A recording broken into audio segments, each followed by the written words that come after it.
Mbuni ligi kuu. Mbuni ligi kuu. Mbuni ligi kuu. Mimi ndo mlezi wenu wa timu. Mlezi wa timu ya Mbuni, na Arusha tunahitaji kuwa na timu ya ligi kuu. Mkoa huu hauna timu ya ligi kuu kwa muda mrefu. Kwa hiyo mimi kama mkuu wa mkoa ninayependa michezo na najua mchango wa michezo katika uchumi. Najua Arusha tukipata ligi kuu, mkoa huu ni wa utalii. Watu watapata burudani baada ya kazi. Kwa hiyo miundombinu serikali yetu chini ya Dr. Samia inatengenezwa. Hata AFCON ya 2027 itafanyika Arusha. Uwanja mzuri wa kisasa CAF category 4 unaenda kukamilika mwakani. Jiji wanajenga uwanja mzuri wa kisasa kama wa KMC, na viwanja tunavyo Rhino vizuri. Kwa hiyo hawana timu ya ligi kuu. Kwa hiyo nataka mimi na nyie na uongozi tuanze safari iliyoshindikana Arusha ya kuifanya Arusha iwe na timu ya ligi kuu.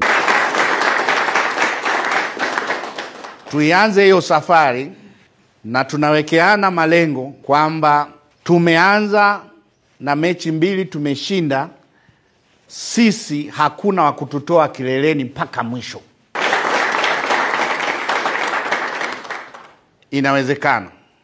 Mpira ni ajira. Mpira unachangia katika biashara. Tutapandisha timu, mama ntilia atafaidika kwa sababu timu zote zitakuja Arusha. Bodaboda watafaidika, timu zote zitakuja Arusha. Mahoteli yatajaa, timu zote zitakuja Arusha. Lakini falsafa yetu ya kwanza, tukitaka kupanda ligi kuu, ni kushinda mechi zote za nyumbani. Kwa hiyo kama mzazi nilikaja nikasema basi ile ya mwezi wa 9 nije nao kabisa. Mbali ya kuwa na uhakika wa huo mshahara, nikasema hapana, hiyo ikae pembeni, lakini kila mchezaji mlimwandika hapa nitampa 100,000. Nimetoka huko nikapita nikanunua mchele kilo 100, nikanunua na mafuta lita 20.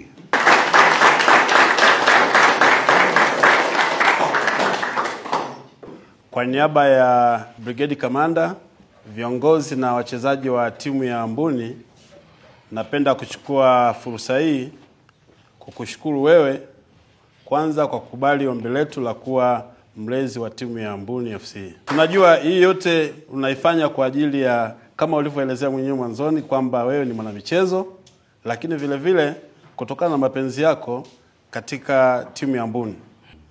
Sisi tukuahidi tu kwamba tutajitoa na kwamba tutashinda mechi zote kama vile ambavyo umeelekeza.